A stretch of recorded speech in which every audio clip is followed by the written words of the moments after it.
And so now to our presentation. We are so excited to welcome back Dara Griffin. She has been our partner working with First Five for over 10 years. She consults with organizations and systems that wish to authentically engage families and communities and has worked with several project launch grantees across the country assisting with the implementation of the Café approach and accompanying professional development, training, and technical assistance to enhance engagement and parent-provider relationships. She holds a Bachelor of Science degree in Education and Social Policy with concentration in Human Development from Northwestern University. Please join me in welcoming Dara. So thrilled to have you here, Dara. Thanks for being with us today. Thank you, Catherine, and thank you, Leah, for all of your support. And thank you, everyone, for being here this morning. I know there's a lot of work always to do, a lot of busy work, a lot of paperwork, a lot of obligations that we have in our work serving families. And so I just want to acknowledge that. I am going to start sharing my screen.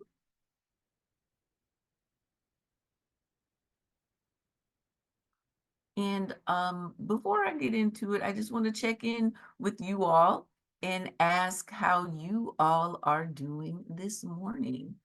If you could check in on a scale of Baby Yoda, that would be really awesome.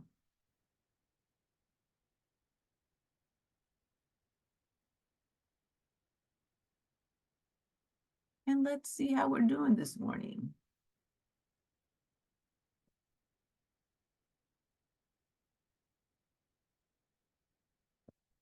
So Catherine and Leah, I can't really see the chat, so if you can kind of tell me how people are doing this morning, that'd be great.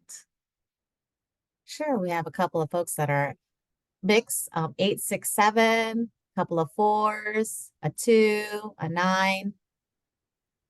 Okay, very We cool. also have a 1.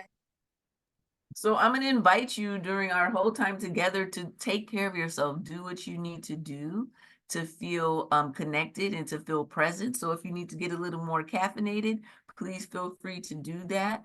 We will maybe take a couple of really short breaks, kind of like stretch breaks, because we're here together for 2 hours. But I just wanted to check in on how everyone's feeling. Today, we're going to be talking about family engagement after COVID.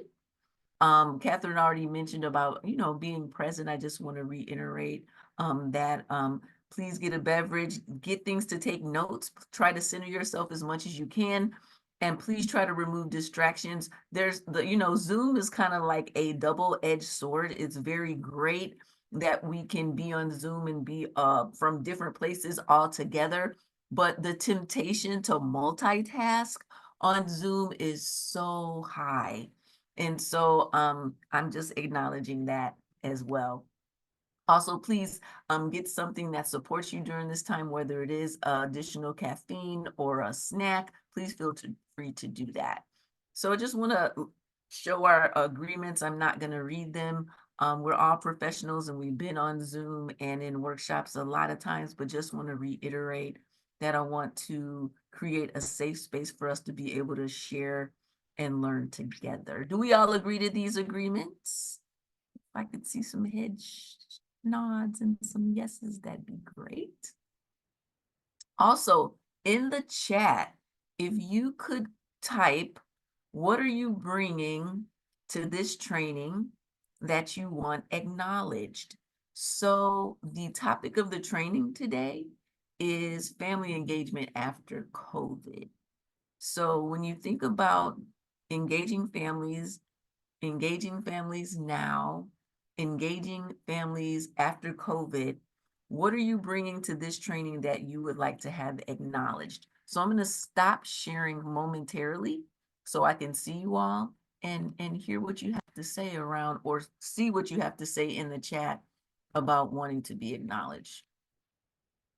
And one more thing, if it would be great if we could come into the space with our faces and come on camera. It's energetically much nicer to see your face while we're training together than to see a lot of boxes. So if you're in a space where you're able to share your camera, that would be really, really great. My goal is for this to be very interactive, and it's a little easier for it to be interactive if we can see each other. So what are you bringing to this training that you would like to have acknowledged?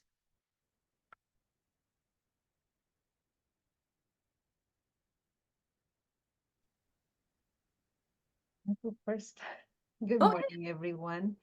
Um, Going through COVID was difficult, especially working with our families. We have to be creative, find new ways to connect with them. As we found new ways on that one that we want to continue using them. But we also have identified the families are busier than ever before, so it's a little bit more challenging to bring them back like before.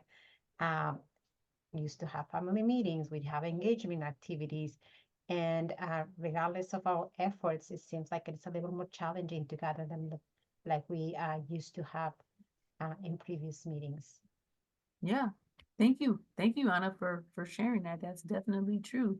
Anyone else, please feel free to put in the chat what you're bringing today that you would like to have acknowledged. I'm going to start sharing.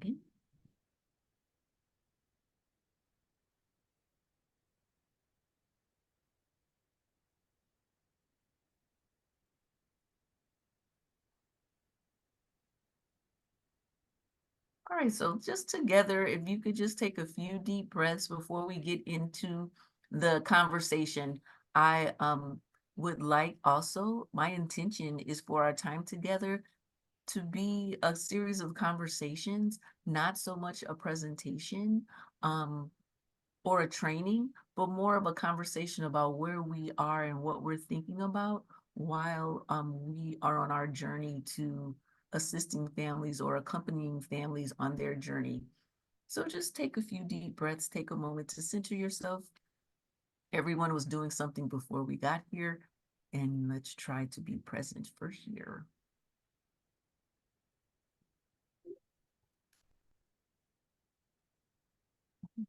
So just want to show this video. Please, let me make sure I put on the sound. Yep. All right.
Okay, so why do you think, if someone could come off mute and tell me why you think I played that video?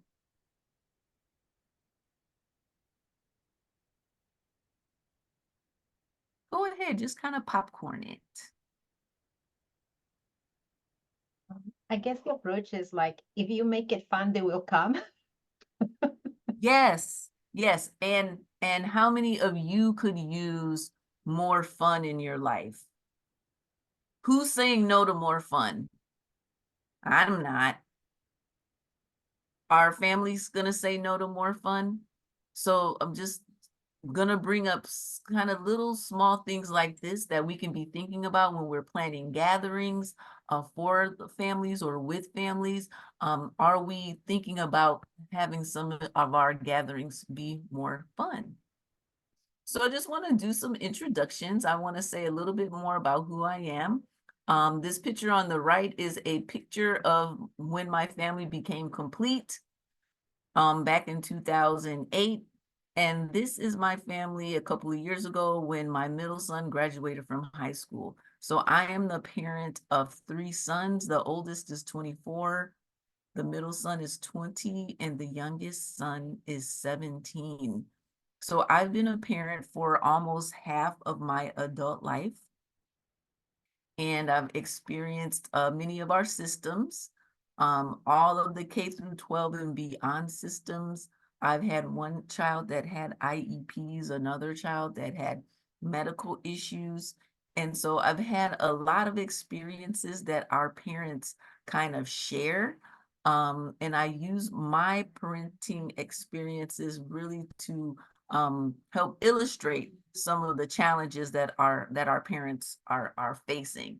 So thank you for learning a little bit more about me. I'd like to hear more about you. So in the chat, if you can put your name and your pronouns, put your center, organization, FRC, school, or CBO name, and then put one thing you love about what you do. And the last thing I would like you to do is kind of a lot of instructions. The last thing I'd like you to do is answer this question and fill in the blank.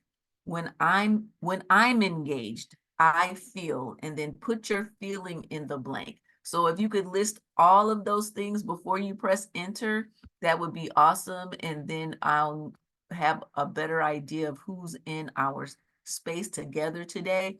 And then after this, we're gonna put you into breakout rooms so you can introduce yourselves to each other. So please go ahead and put those answers in the chat box, your name and pronouns, the name of your organization, one thing you love about what you do, and then answer when I'm engaged, I feel, and then fill in the blank. So I'll give you a minute or so to complete that. So thank you. How are we doing in the chat, Catherine and Leah? Doing good. Some folks are mentioning that they feel elated when they're engaged and present and alert. They're excited.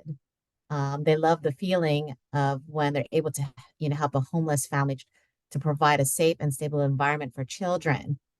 They feel productive, energetic, So awake.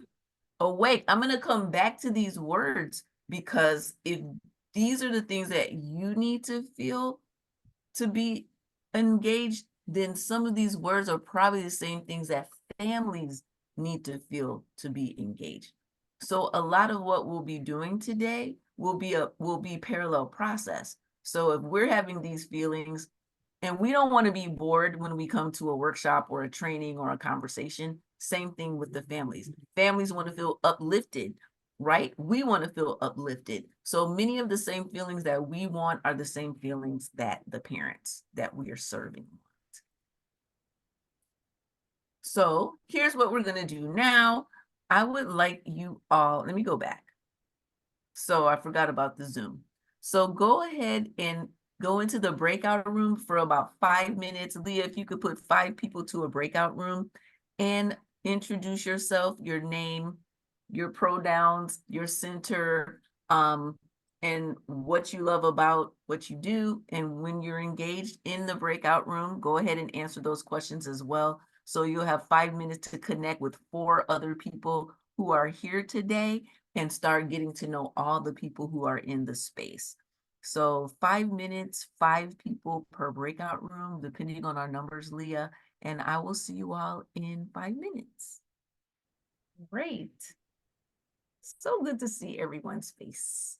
So more people are on screen now that you came back from the breakout room. So that's awesome. So I'm gonna ask for you to stay on screen as long as you can because it just energizes me a little bit more to see your faces than to see like just your name and no face. So very, very happy to see you. I just want to point out again, when we talk about how we feel when we're engaged and connecting that to how parents might need to feel when they're engaged. I also, we had a person come in and talk about what they love about their job. And he said he pretty much loved people. And I said, I love that people who work with people love people. I love that. And so it's really important that we really love the people that we work with. So I'm going to start sharing my screen again, and we're going to continue talking about engaging families.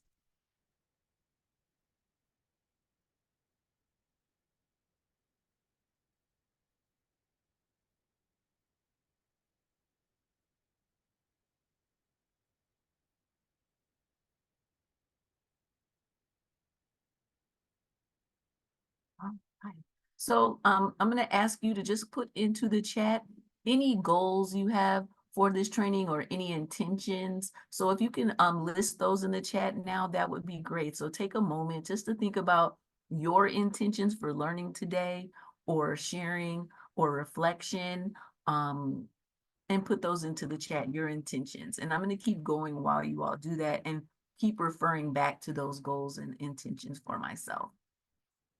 So one of the things I really, really think is important is connecting before we go into content. So this whole opening of our gathering today, I've been trying to connect with you with introductions, and you've been connecting with each other. So basically we're getting familiar with each other. Even if we already know each other, we are still trying to become more familiar and get grounded in the space that we're in.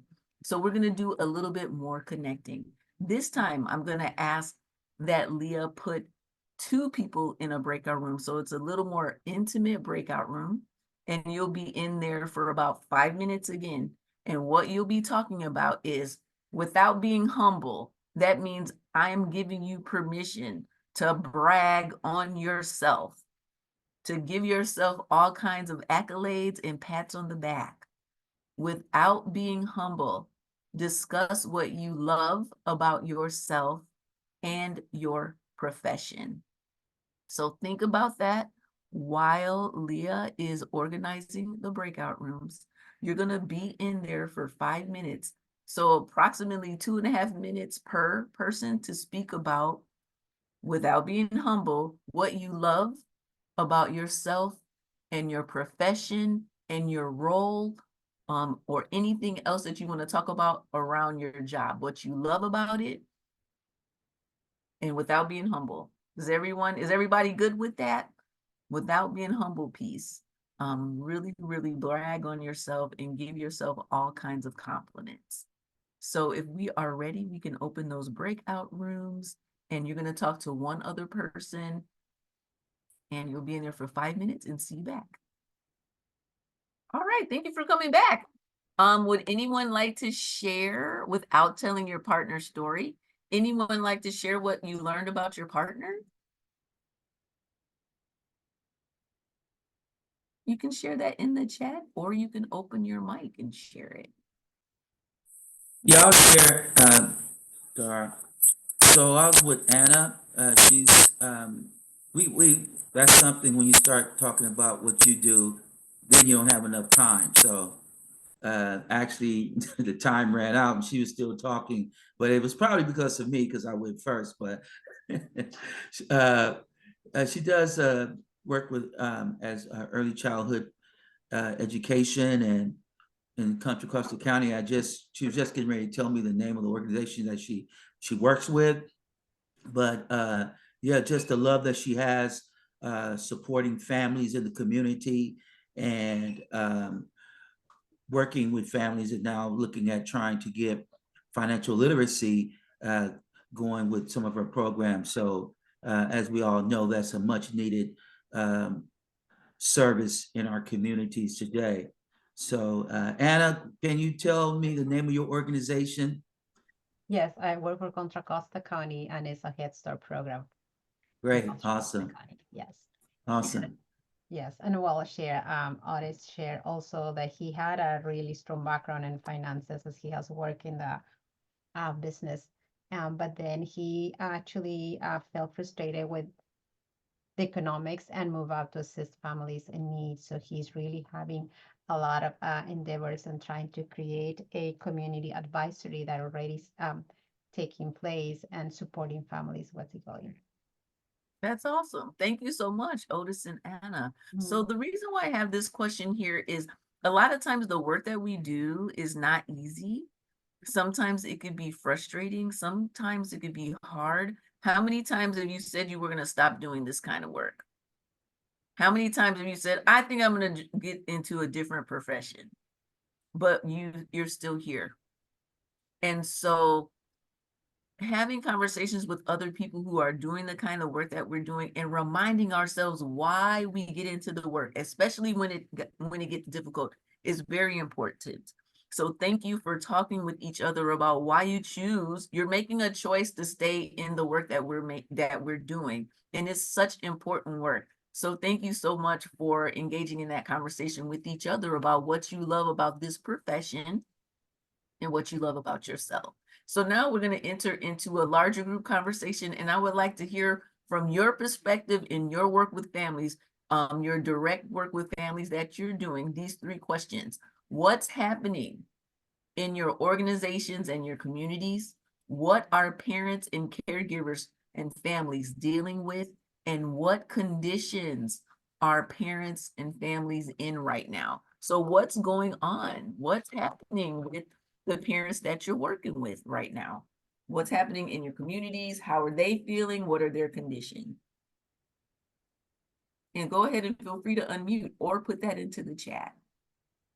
I think a little bit of what our parents and families dealing with.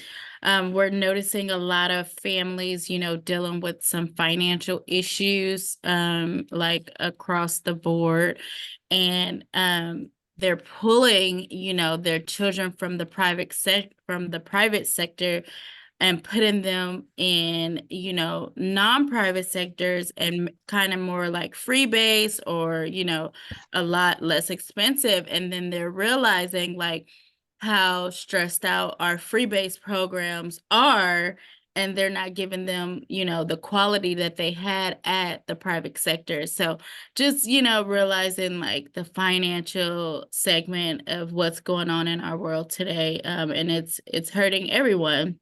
Yes. Yeah. We've had families pull because of the cost, and then they go over to like kinder cares or free base programs, and they're just unhappy, and so then they're back at our programs, and it's like, well, how do we work with them, to make it not so expensive? Right. Yeah. Thank you. Who else? What's going on with our families and communities? What conditions are they in? Well, services are very limited, and that's because of the need. And so the need is so great now that many programs are they're at their max, they're at their, so they're unable to service all the calls that they receive. And so sometimes we find people in the community, they're getting bounced around. There's, go call this organization, we're full. They call that organization, then that organization says, they're not accepting any new clients, and it's just really frustrating out there. And so that's the major concern that I see that families have, underserved communities that Yes. we serve as nonprofit organizations. Thank you, Otis. Who else? Anyone else?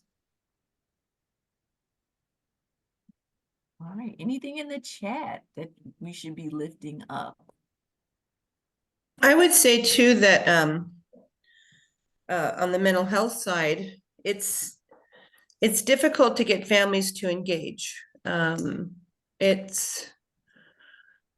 It just seems to me that things have changed in a way that I don't really understand post-COVID, because before it seemed families weren't as stressed. they were more open to services, to, you know, accepting outsiders maybe into their homes or into their lives. There just seems like there's a reluctance, and you know, that's one of the reasons I wanted to meet today, was that, you know, I just want to understand that better. I don't really know exactly what's going on, and, you know, how I can change maybe the methods, you know, the ways I engage with folks to try and help them to sort of overcome those obstacles, because it's not so much once they start therapy, it's getting them to even answer the, you know, Yeah. the phone. Thank you so much, Donna. Thank you for lifting that up. I saw in the chat somebody put food, like there's like tremendous food insecurity right now. And food is so expensive. It's just, it's bad, right? So basically, parents are what? What if you had to say parents are right now, what would your fill in the blank word be? Put that in the chat.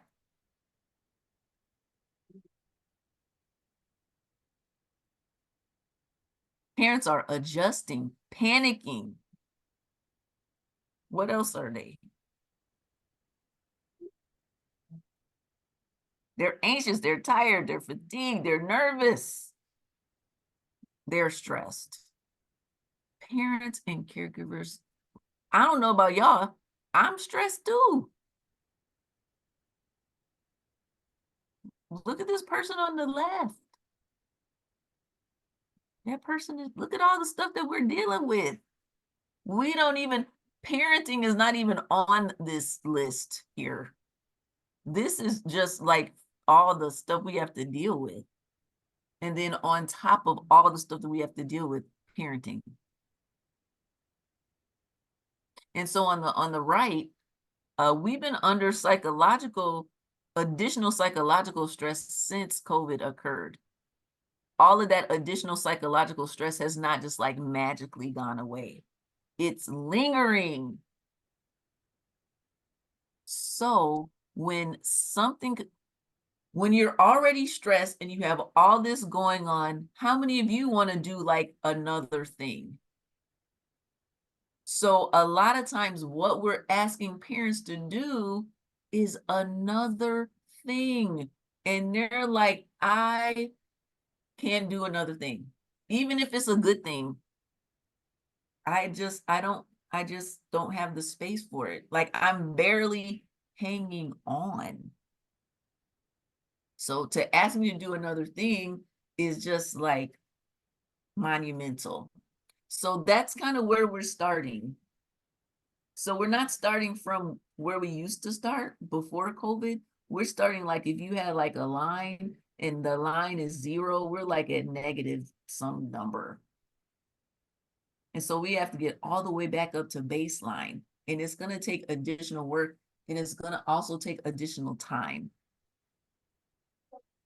And we'll continue to talk. Did I hear somebody about to say something? Any comments on anything I just said?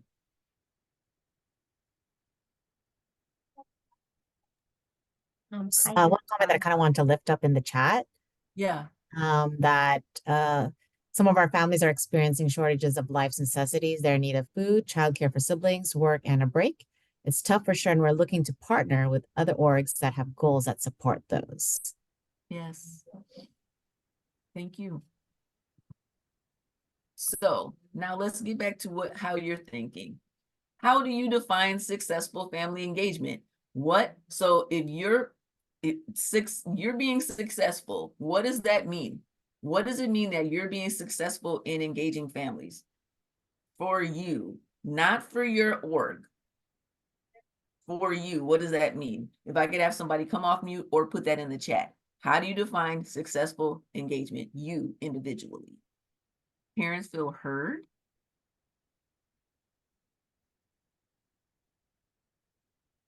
As though I understand what they would like in the next steps. Patient, families trust me. Anyone else? So I have some definitions of family engagement, and I'm not going to read all these definitions. I have some words just kind of bolded. So this is family engagement in the ECE world. This is, I got this from the Early Childhood Technical Assistance Center. So this is what they say family engagement is, but it's systemic inclusion in activities and programs included in planning, development, and evaluation, that families are essential partners. That's the ECE family engagement definition. In child welfare, do we have anyone from child welfare today, or anyone that assists birth parents and foster parents in their roles? So this is what child welfare is saying family engagement is. It's family-centered, strength-based, maintains relationships, accomplishing change together, setting goals, developing case plans, making joint decisions, and working with families. And that's from the Child Welfare Information Gateway. And then we have Head Start's definition. Head Start is ECE, but Head Start is also its own complete entity. So Head Start is saying family engagement is collaborative, strength-based with the early childhood professionals, the families, and that the children that we're trying to build positive goal-oriented relationship. It's a shared responsibility, requires mutual respect, culturally and linguistically responsive relationship building with key family members, commitment to creating and sustaining ongoing partnerships that support well-being, honors and supports the parent-child relationship. So these are the specific definitions that are out there about what family engagement is and what it should be looking like. Tell me from your organizational perspective what successful family engagement means. Like, we have confidentiality here. We're not going to go back and, whatever, but tell me what you think it means from your organizational standpoint to have successful family engagement. Anything in the chat? Want to post in the chat? What does this mean from your organizational perspective? Is there a conversation at your organization about what successful family engagement means for your org or for your program? Because that's important. And there also could be underlying meaning, and I'm just going to put it out there. So yes, collaborative relationships, families feel welcome to participate, give opinions, and even offer suggestions. But for some of our organizations, and this is I don't want to do too much blaming here, but sometimes family engagement means numbers. How many families showed up? How many people showed up? And sometimes it gets relegated to numbers. So if we're focused on numbers, it's really hard to be focused on the quality of what we're doing in our practices. And that's what we're going to get into next. So there's some themes. I'm not going to read these off to you. You can see them, but there's themes across all of the definitions that I shared. Collaboration, joint planning, involvement, honesty, respectful, mutual respect. These are the practice level strategies, what we should be doing, how we should be partnering. There should be two-way conversation, building up protective factors, including parents in meetings and decision-making, honest conversations, honoring cultural, racial, ethnic, religious, and spiritual backgrounds.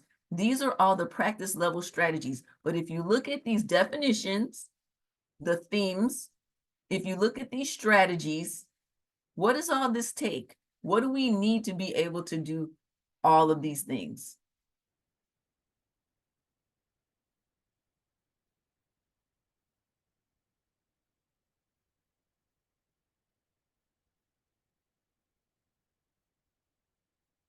What do you think we need to be able to do all of this?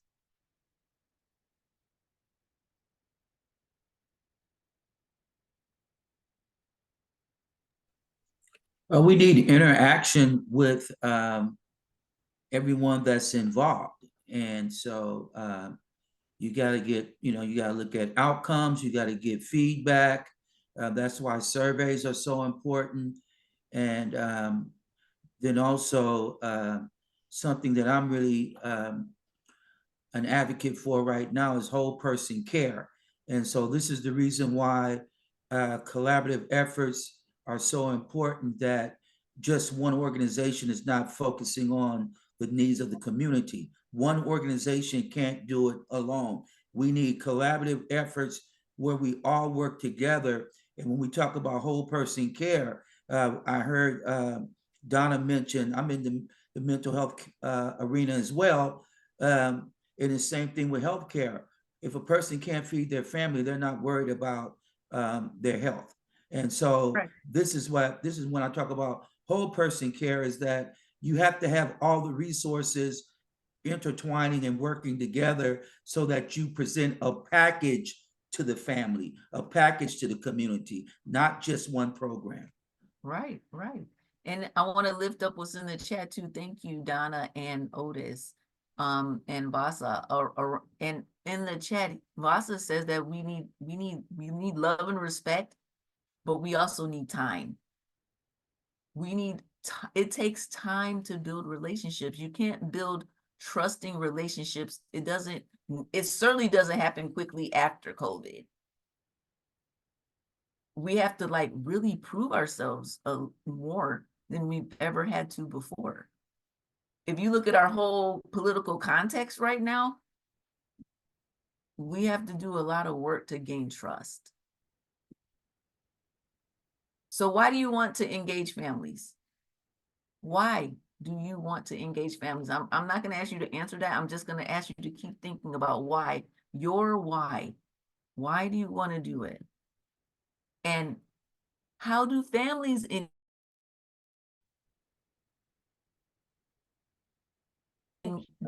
define family engagement? Have we ever asked them, what does this mean for you?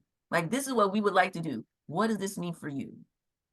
So being very clear about asking families, what does family engagement mean to them? How would they like to be engaged?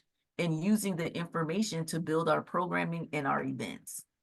And what do families want? We know what they need. How do we give them what they want or what they need through what we have? Stylistically. So I've done lists. Ask providers what families need. Ask parents what families need. It's the exact same list. It's just the approach that gets a little fuzzy. Some of our approaches could be more effective or less effective. So here, I want us to, like all those slides that we just went through are great, right? But let's take a step back. And when we're talking about family engagement, what's the real issue for you when you think about this challenge or this opportunity? What's the real issue that keeps coming up? Is it that families are not showing up? Is it like not enough families are showing up? Or we don't have enough staff? Our capacity is limited. So when you think about family engagement after COVID specifically, what is the real issue at your organization around family engagement? Because there are organizations who are doing a great job at this. So when you're thinking about it, what is it? What's happening? What's the real issue? That's rhetorical. I just want you to keep thinking. So let's get to safety, because I think right now, this is part of the major issue. Do parents feel safe, and are parents safe when it comes to engagement? So when I think about safety, or when we think about safety, sometimes the first thing we think about is physical safety. And that's important. But when we're wanting to engage families, emotional safety is important too. So when they show up, are they going to be emotionally safe? Are they feeling secure that they can express themselves? Or are they feeling if they say too much or say the wrong thing? Are they going to get labeled as that parent? And maybe there's retaliation will happen. That's a real fear that many parents have. And is there psychological safety? Can they show up as their authentic self?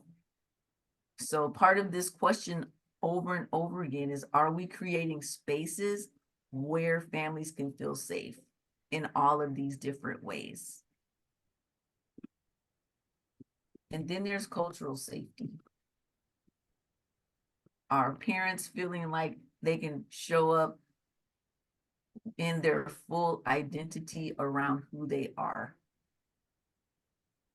Especially marginalized communities. Can they show up for real? And if they're not sure, then it's going to be harder for us to engage. And that means we have to do more work to show that it is safe for them to show up authentically. So just a little quick review about the brain, and we're going to keep talking. Here's our brain. Here's all of our functions of the brain. Our brain is consistently working to judge or evaluate whether our environment is safe.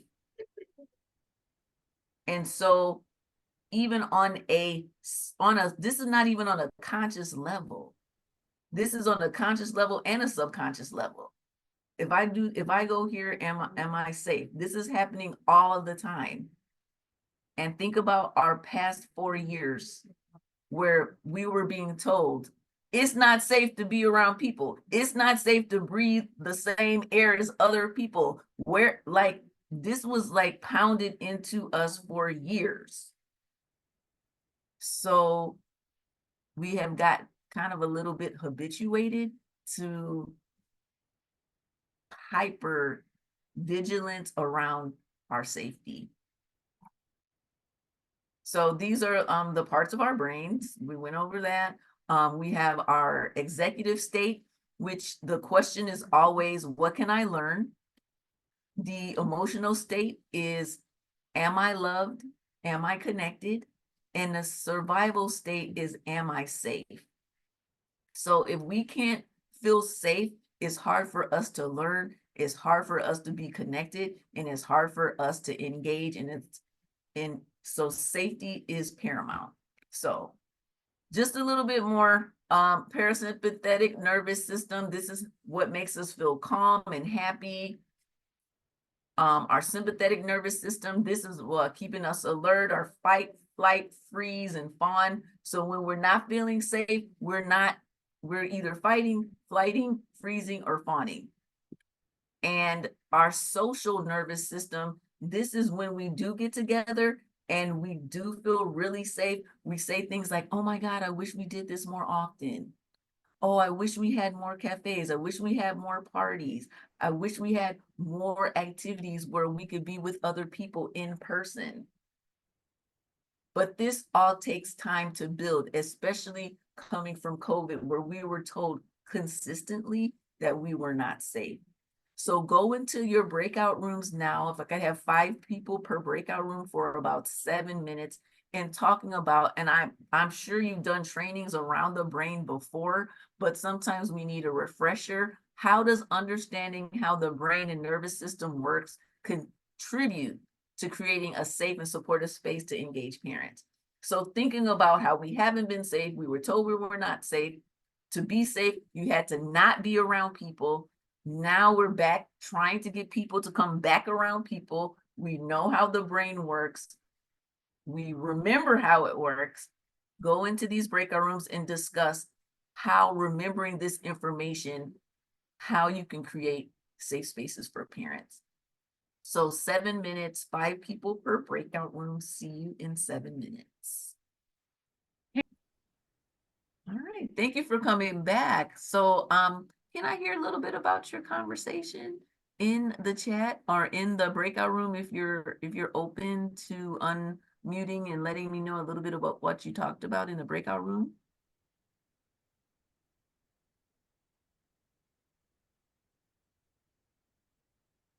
I know you were talking because I saw the mics, like it was very active.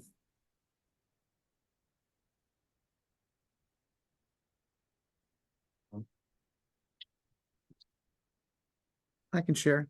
Our group, we talked about several different things, but one of the things that I thought was really interesting is that we were talking about how family engagement might look different pre-COVID and post-COVID, but also the ways that we might interact ourselves could have an impact on that, because we have also gone through shifts and changes with how we have interacted with people and the things that we are comfortable with, and it has impacted that can have an impact on the way that we service families as well. Thank you for saying that. Yes, the way that we show up. Yeah, thank you for bringing that up. Anyone else?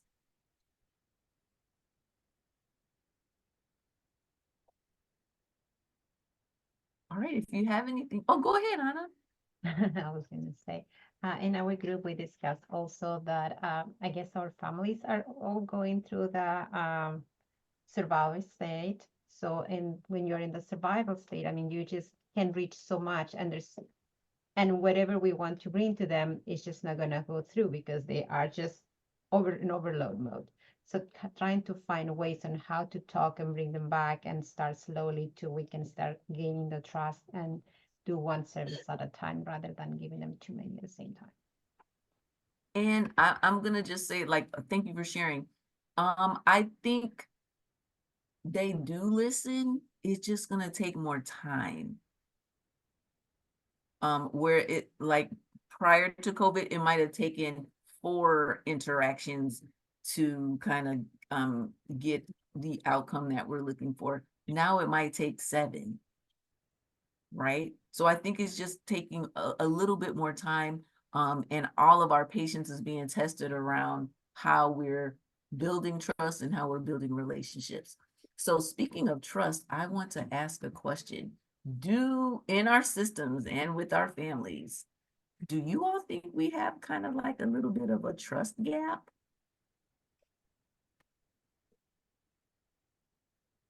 Do you think we have a trust gap?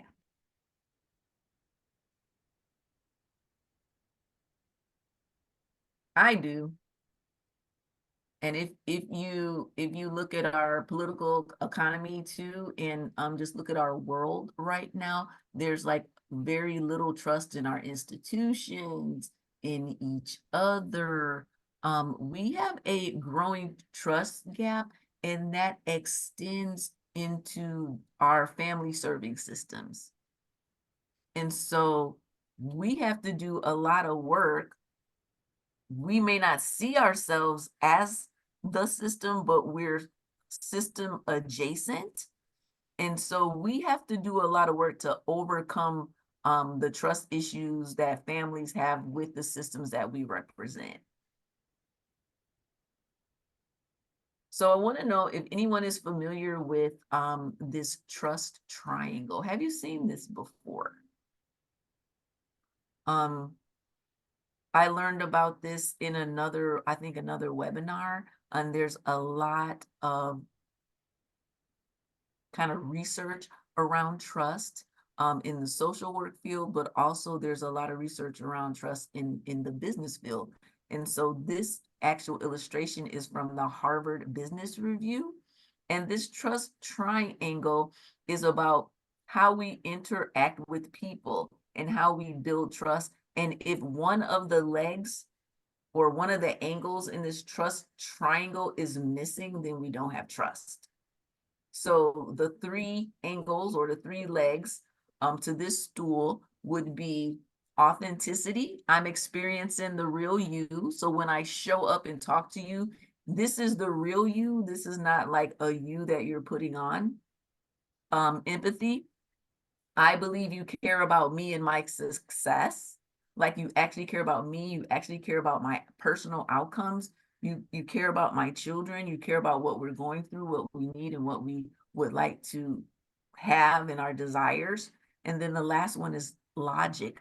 I know you can do it. Your reasoning and judgment are sound. When you say you're going to do something, you actually follow through. You know your program inside and out. When I ask you a question, you're giving me accurate information. You're not going to come back to me and tell me like a week later, oh, that thing I told you that we were going to do, we're not able to do that anymore because we ran out of money or that grant is over, right? And so if we are missing any one of these areas, it's very hard to build trust with the families. So am I experiencing the real you? Do you really care about me and my family and our success? And do you know what you're doing? And is the information that you're giving me accurate? So now I want to do a little bit of an exercise. I want you to think about a time when someone didn't trust you as much as you wish they had. It could be a family that you're working with. It could be somebody in your family, like, and bring it really home. So think about a time when someone didn't trust you and you wish they would, or you wish they had trusted you more. Imagine that person who doubted you had a really good reason, and that it was your fault for the trust issue. So I'm asking you really to reflect on a relationship in your life where there was a trust issue. This could even be with like our partners or even with our own children, co-workers. We have a lot of relationships, so I'm sure we can find some example to think about. Now, think about what might have caused this lack of trust.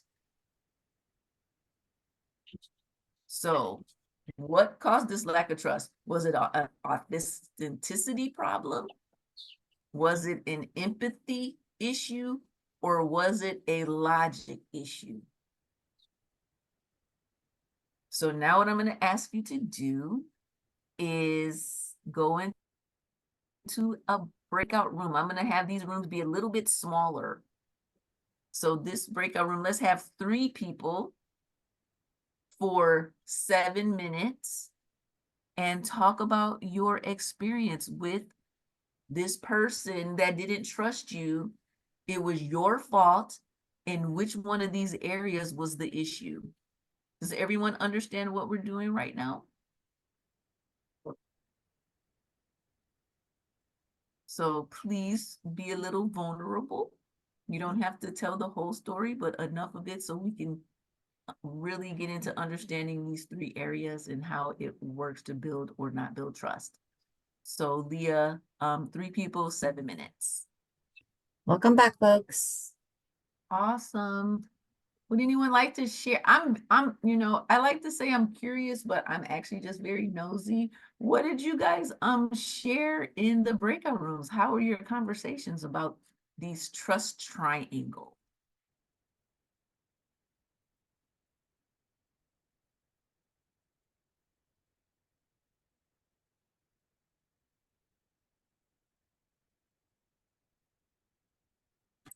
I'll go. We talked about empathy a lot, and then I mentioned sometimes the trust can be broken. I was thinking about when we were trying to create some taglines for organization, and it was just the wording that, you know, when we're thinking about using build strong families. Well, that trust could be broken because people already feel that their families are strong, and just to have that empathy to understand that a lot of things I found, it comes from just not having knowledge and just not being learned. And so we have to understand that we have to have empathy in those areas as we build the trust that we're trying to get people to a certain place, but you just can't throw it at them. Absolutely. Anyone else? Your conversation, go ahead. I shared a little bit about some examples, but I was talking about when I build relationships and trust, I mostly focus on the idea of authenticity or empathy, but logic isn't really the natural state where my skill set naturally goes to. And so I sometimes might shy away from that. So if I think about that in context of building relationships, if someone who is on the receiving end of, or on the other side of our trust building, and they tend to need more of this logic side of trust, it could be a mismatch. And sometimes that can lead to the feelings of distrust, even though there's a lot of underlying trust is building, but if they're missing what they're needing, then it can lead to that. And thank you. Our systems don't help with that either, right? So sometimes like we want to make, I'm not going to say promises, but sometimes there are promises or there are commitments that we make to families, and then sometimes we're not able to follow through. And it's not because we can't, it's because someone above us said we can't. Or it's because of a policy we can't, or some sort of change that was completely out of our control that they can't. But all of that comes back to an individual person. It doesn't, they blame the system, but we're the system. So then that lack of trust just continues, to build. And so we're having to break through all of that, because it's great that we have the empathy and the authenticity, but can you get what I really need? I really need childcare right now. And so we just continue to work at it, right? So thank you for those. That's a conversation that kind of asks us to be a little bit vulnerable, because sometimes, we have to work on how we build trust with families, especially in some of the systems that we're working in, or well, all of them actually. I'm going to start sharing my screen again. So in real estate, the whole thing is always location, location, location. And then for our work, the whole thing is relationship, relationship, relationships. So in order to build trust and to engage families, we really have to do a lot to build better relationships. So our 3 R's is not location, location, locations. Our 3 R's is relationship, relationships, relationships. How are we building trust and how are we building relationships? Because those are the precursors to family engagement. And even if people show up, say like we have a great event, we have a great activity, people show up, how are we building trust and relationship in that one activity so they continue to show up? How many of you have had a really great first activity or launch or something special, and then a bunch of families show up, and then you try to continue with that momentum and it kind of like nosedives? So what are we doing when we have those groups of people show up to build the relationship, to build the trust, so people continue to come back and we can sustain our engagement? So there's this book, it's a great book. It's called Fierce Conversations. It's really it's a series of questions that she asked, and a series of how we make our decisions. But one of the great quotes in this book is the conversation is the relationship. So if we're in conversations with families regularly, we have a relationship. If there's no conversation, there's no relationship. And if there's quality conversation, there's quality relationships. So what are your conversations like with the families?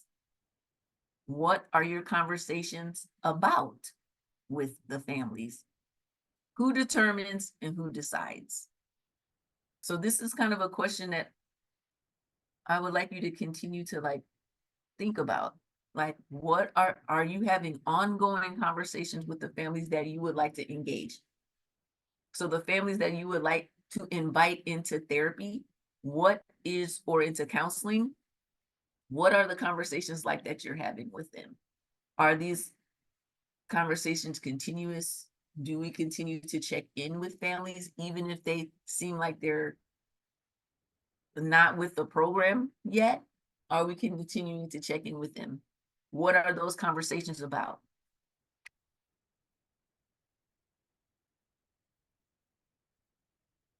So I would like to propose that when we are doing our check-ins with families and we have to have something to talk about, what are we talk about? That we talk about the protective factors.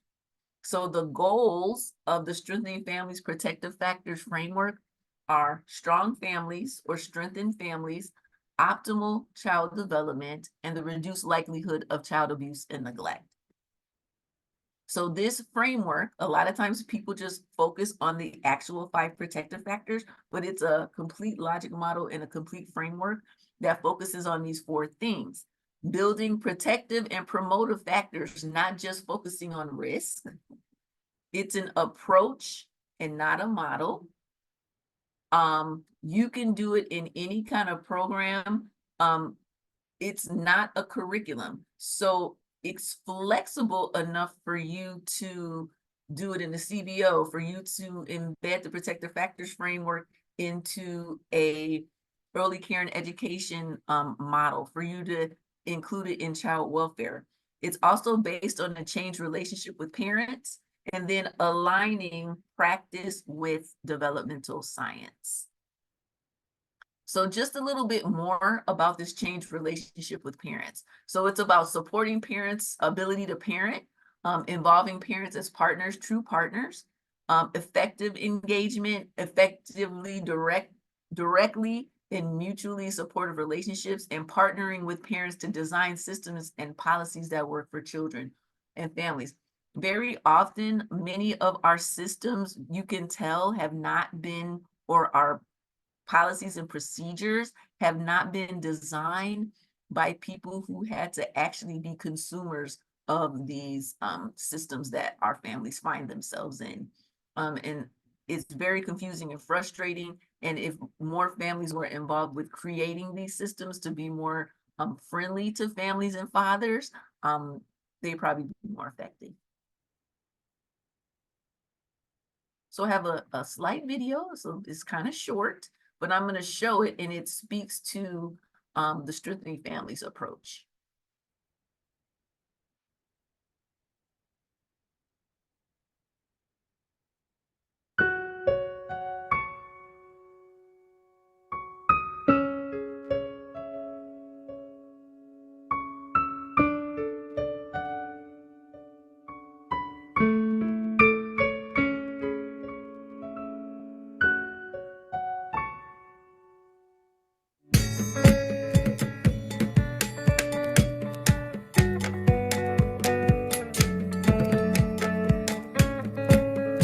Gesture from residents of the Lost Dogs home this morning. The Human Walking program provides desk-bound Melburnians a chance to get out of the office, get some exercise and make a new best friend. It's hoped 2-legged participants become so enamored with the experience they'll eventually decide to adopt their companion. It's a wonderful idea. In fact, it's where the dogs are doing the rescuing.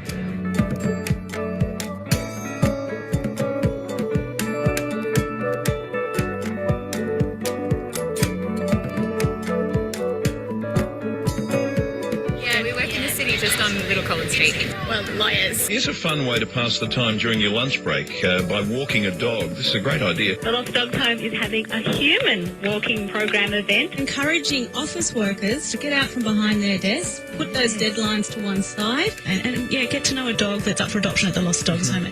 They're all exceptionally attractive dogs. I patted nearly every dog here. Yeah. Fell in love with a couple of them. Yeah, I wouldn't mind taking a couple of them home, actually. I wish it was a weekly thing. Yeah, that would be really good. Yeah.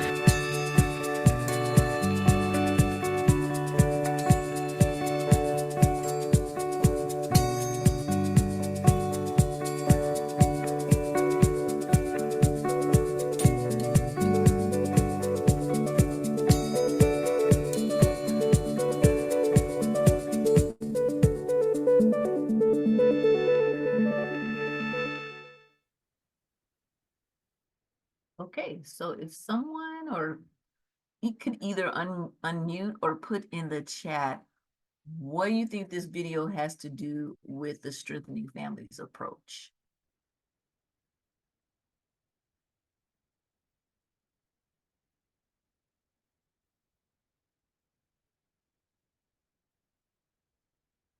What did you see occur in that video?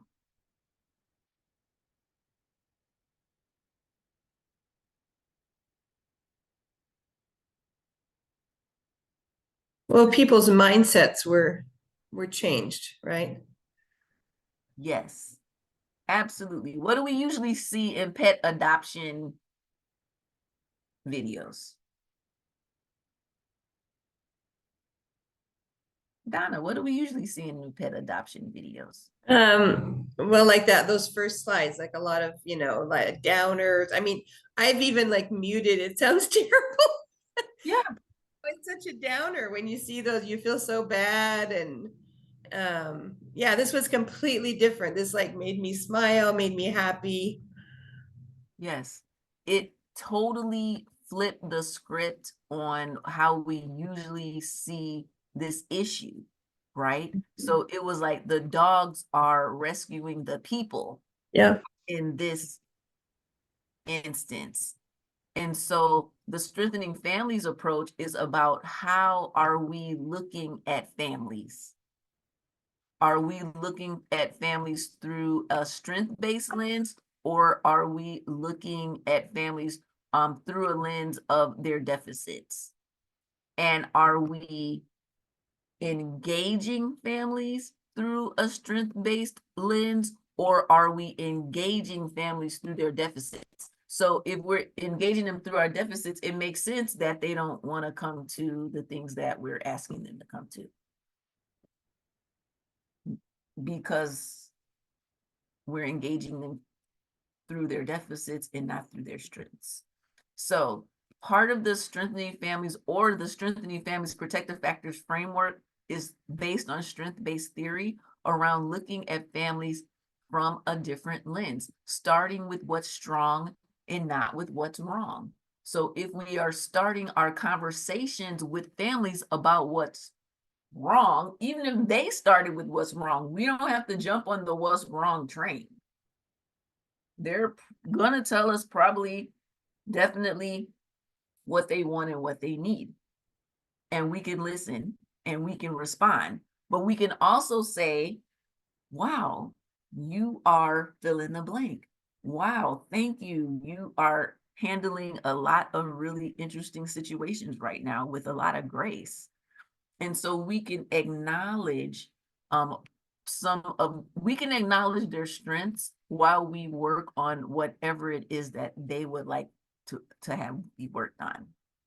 That's the premise for strengthening families.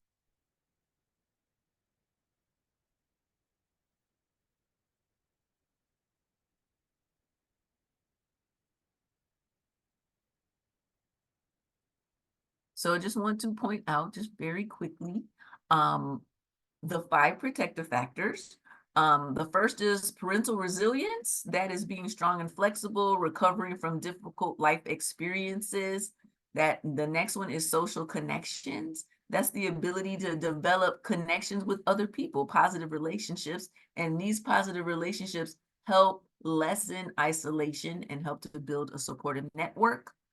Knowledge of parenting and child development. This is parents knowing their roles in the lives of their children, but also having some basic understanding about child development in those 5 developmental domains and how to handle interesting or frustrating behavior. Concrete support in times of need. This is our ability or inability to ask for help and support and services, and how support and services can help families reduce stress. And then the last one is social and emotional competence of children. This is how are families and children interacting with each other? How are they expressing especially negative emotions? How are they able to recognize and regulate those emotions, and then be able to establish and maintain relationships? So I would like to propose that when we're having this conversation, because the conversation is the relationship, what are we talking about in our conversations? If we're talking about the 5 protective factors and relating our conversations back to these questions that relate back to the protective factors, we can talk all day with families, because it's parental resilience. How are you doing? Really, like seriously, how are you doing right now? Not the how you doing? Oh, I'm fine, and keep walking, but how are you really doing? And waiting for the answer. Social connections. How are your relationships? Who's helping you right now? Who's helping you with the kids? Who's helping you pick up? Who's helping you? Concrete support. What do you and your family need to be successful? Knowledge of parenting and child development. What's going on with your children or your child that you might have questions about or that you don't quite understand? What kind of behaviors are kind of bugging you or frustrating you, or what behaviors are the kids doing right now that you've never seen before and you don't know how to handle? Social and emotional competence. What's going on with your child emotionally and socially? What are you worried about? I think what are you worried about is one of the best questions to ask a parent, because most parents are worried about something.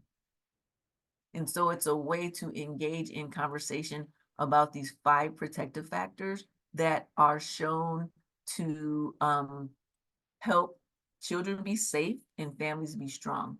So in our conversations, we can always be relating whatever we're talking about to one or more of these protective factors. Any questions, anything in the chat that need to be lifted up regarding when we are conversing with families, what we're conversing with them about?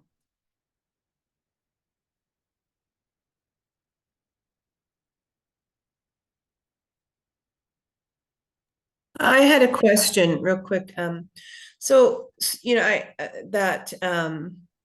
starting out with what's strong and not what's wrong. So when I meet with a family for the first time, I ask them, you know, what brings you to me? What brings you to counseling? What are your concerns? Do you have any suggestions with how to start that conversation out a little differently? Because of course, then they start telling me about what's wrong, right? Why they've come to counseling. Yeah, what kind of suggestions do you have about that? So when I do protective factors training, I a lot of times show the cultural iceberg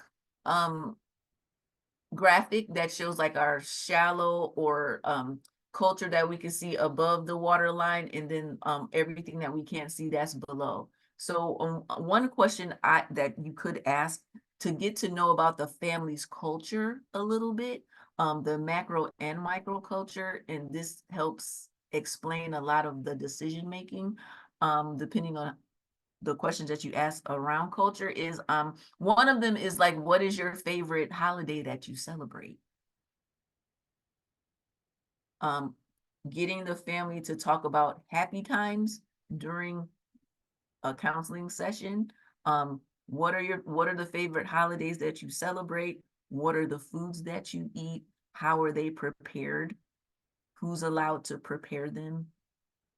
When family gets together, what are the unspoken rules? So questions about like how they operate as a family when things are going well. Like when you have fun as a family, what do you do? Those kind of questions, I think, elicit most of the time positive answers. Also asking questions about, oh, go ahead. I was just going to thank you for that. Yeah, that's very interesting.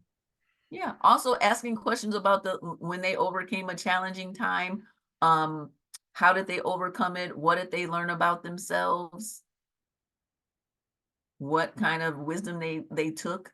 Just kind of seeing like what they understand to be a challenging issue that they faced in the past that they've overcome. I think in that question is very important to ask, what challenge have you overcome and how did you overcome it? Then you have kind of a window into how they process challenge and what they've done in the past to be resilient and to get to this point. And so those are a couple of jumping off point questions. Thank you for those questions. Any other questions or comments about the protective factors or anything else that we've talked about so far?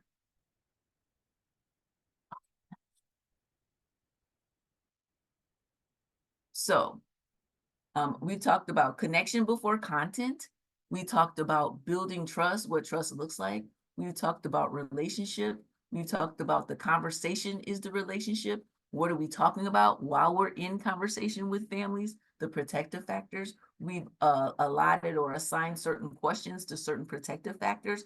And so I want to just kind of present when we construct programming, that means entire programs or events and activities, what is our thought process when we're doing that? So this traditional versus transformational family engagement graphic comes from the Kellogg Foundation and some of their grantees. And so this is what they found. So on the left is traditional and on the right is transformational. So when we're working to create programming, are we more on the left-hand side or are we more on the right-hand side? And what the Kellogg Foundation found is that programs who are more successful at engaging families are doing more about what's on the right-hand side.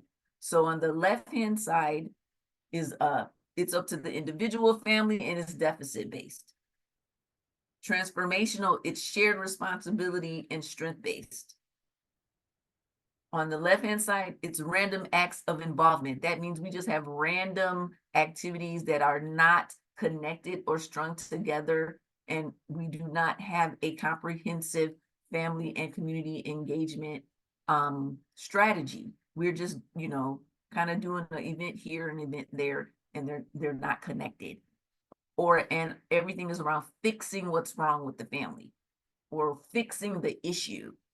Transformational is our acts, our activities, our gatherings, and our programs are systemic and integrated, that they're all connected and connecting to each other, and that we're not fixing families, we're building the capacity of all partners, and that includes parents and caregivers and professionals.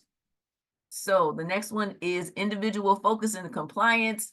We're focused on the individual, and are you complying with, and this is especially for child welfare, are you complying with these goals? Are you complying with this case plan? Are you getting it done to the satisfaction of the system? On the right-hand side is collective action and purposeful connection to learning, and then continuous improvement. On the left-hand side is staff-directed or parent-initiated. Transformational is we're planning everything together. We're designing it together. We're implementing together, and then we're continuing to build together. So then we have the perspective of parents, we have the perspective of the caregivers and the professionals, all creating programs, events, activities all together. So because parents will tell us very quickly, like, that's not going to work, no one's going to come. And if we include parents in the design, planning, and implementation of our programming, we will save a lot of time because they'll tell us that's not going to be successful very, very quickly.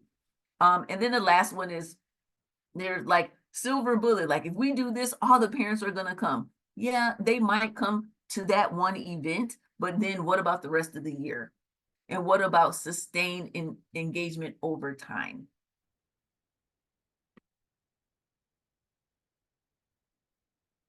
And we have a few minutes left, and this is one more thing that we have to think about. And I want some answers for this question that I'm going to ask. When you get off work, what is the thing that you most would like to do? When it's 5 or 6 or whatever time you shut your computer down, and if you're working at home and you close it, or you finish all your programs and go into sleep mode or whatever, and you close that door to your office, what do you most want to do when you finish work? Please unmute or put it in the chat.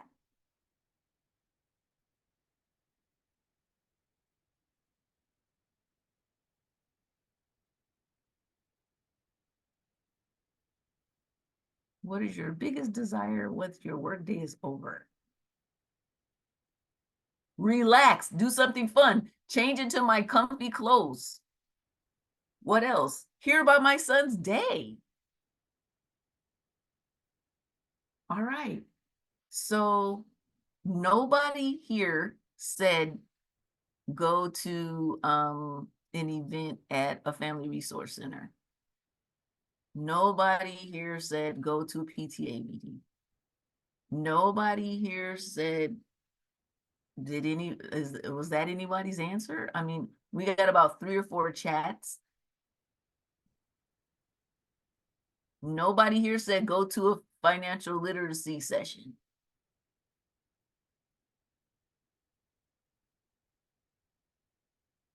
So let's parallel process. So for families, hang with my kid, right? So WIIFM stands for what's in it for me.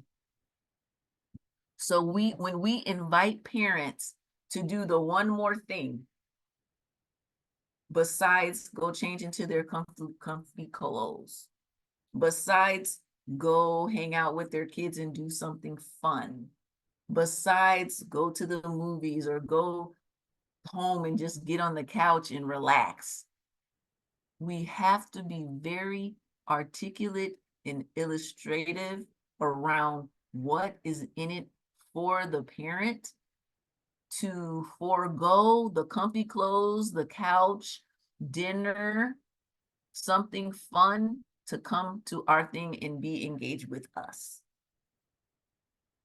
So anytime we're extending an invitation, we have to be thinking, why is this compelling enough for them to not just go home? Or for them to not to just go home and just relax and not have to talk to anybody else, because talking takes energy. So if we don't want to, none of our answers were the other examples that I gave. So picking up what we think about it and then actually going, okay, what would it take for me to do that? Would it take someone providing dinner at the thing? Maybe. Would it take a stipend? Maybe. Would it take maybe some toys to keep my child occupied while we have this meeting? Maybe. Can I articulate that at this meeting or event, you will be able to rest or relax during this event? Maybe that's what it'll take. So it requires us to be a little more creative about how we explain the benefits to parents.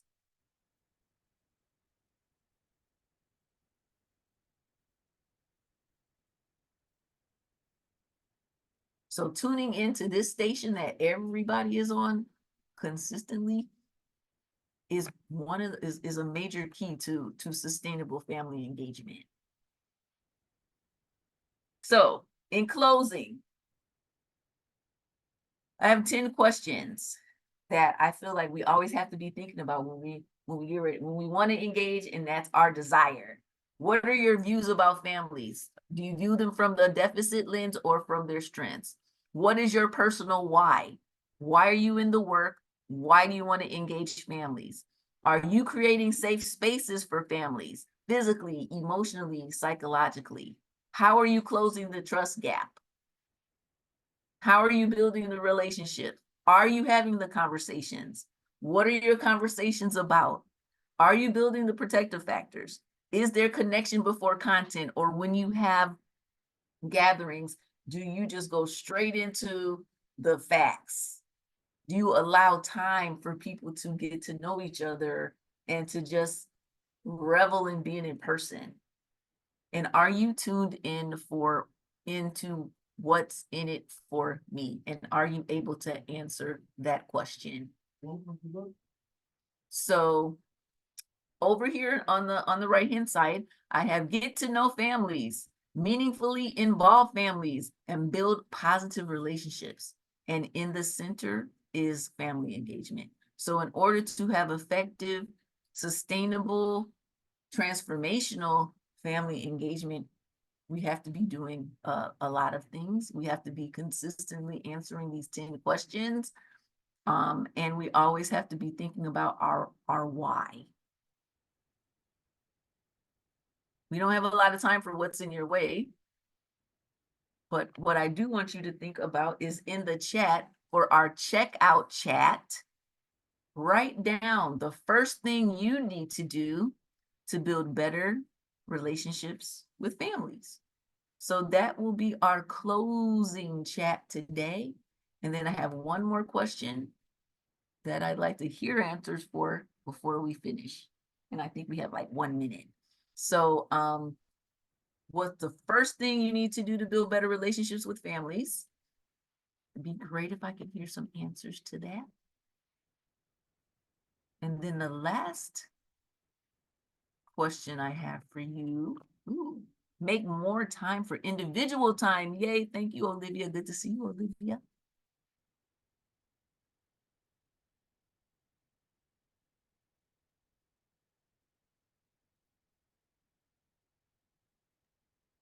Yeah, I like what's in it for me. So a lot of times I'm always focusing on the work and what we're offering. But when you use the example of at the end of the day how I feel, it's just me, it's me time. And so now for me to go to spend time in a workshop, there has to be some type of care that's going to the prize.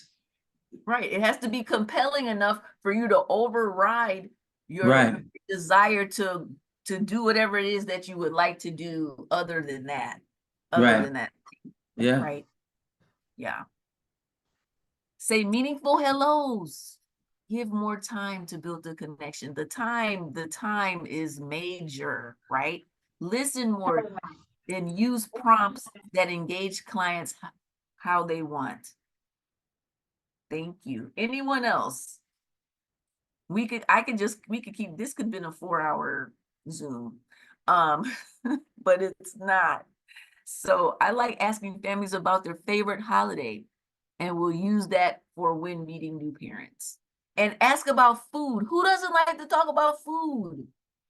What is your favorite food at your favorite holiday? What has to be present, or you're like completely devastated if it's not there? And then, why is that your favorite food? How did it become your favorite food? Who used to make it? And you usually start getting grandma answers and things in history around the family. And I'm going to stop talking. Thank you so much for being here today. I hope that I helped with some of your goals and intentions today. And I'm going to turn it over to Catherine and Leah because I know they have a survey they would like to administer. Well, first of all, I just want to say thank you so much, Dara. We were so excited to have you back, and we're looking forward to our next session on the 23rd to continue these conversations. So really, thank you for starting these conversations with the community. And for all you folks here joining us today, thank you for all your participating and all your participation. And we look forward to you folks on the 23rd.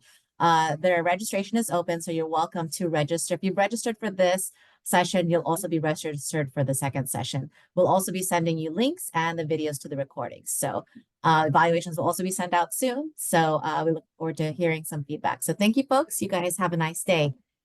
Thank you.